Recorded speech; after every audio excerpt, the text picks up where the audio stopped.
আজ সকালবেলা চা বিস্কুট খেয়ে আমি বেরিয়ে পড়েছিলাম একটা দরকারি কাজে। তাই সকালবেলা বাড়ি থেকে বেরিয়ে পড়লাম। তারপর বেরিয়ে সোজা চলে আসি আমাদের রাস্তায়। আর এই হলো আমাদের পাড়ার রাস্তা। খুব একটা দূরে যাওয়ার ছিল না, কাছাকাছি যাওয়ার ছিল, তাই আর আজ সাইকেলটা নিয়ে নি। আর এই গরমের মধ্যে আমি পরে নিয়েছি কালো প্যান্ট, কালো গেঞ্জি আর কালো জুতো। গরমের মধ্যে কালো জিনিস পরলে রোদটা একটু বেশি গায়ে লাগে। অর্ধেক রাস্তায় যেতে যেতে আমার মনে পড়লো আমি তো বাড়ি থেকে টুপিটা নিতেই ভুলে গেছি। তো যাই হোক, আর আমি যেই কাজের জন্য এসেছিলাম সেই কাজটা হয়ে গেছে। কাজ সেরে তারপর চলে আসি এই আরামবাগ ফুড মার্টে, যেখানে আমার কিছু জিনিস নেওয়ার ছিল। আর এই গ্রোসারি স্টোরে মোটামুটি সমস্ত রকমের জিনিস পাওয়া যায়। যেসব জিনিস পাড়ার দোকান থেকে পাই না, কিন্তু এখানে সেই সব জিনিসগুলোও পেয়ে যাই। তারপর এখান থেকে আমি নিয়ে একটা ডেটলের হ্যান্ড ওয়াশ, তারই সাথে আরো একটা হ্যান্ড ওয়াশের প্যাকেট ফ্রি ছিল। আমি একটু ভেতরটা ঘুরে দেখছিলাম যে আরো কি কি নেওয়া যায়। অনেকক্ষণ এদিক ওদিক করার পর আমি ভাবলাম একটা পারফিউম নিয়ে নিই।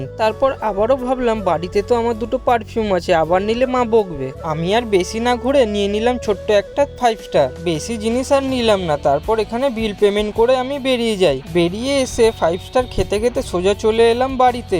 কোনো কাজ ছিল না, তাই পুরনো যেই হ্যান্ড ওয়াশের বোতলটা শেষ হয়ে গেছিল, সেটাই আমি নতুন প্যাকেটের ওটা কাটিং করে ভালোভাবে ঢেলে নিলাম।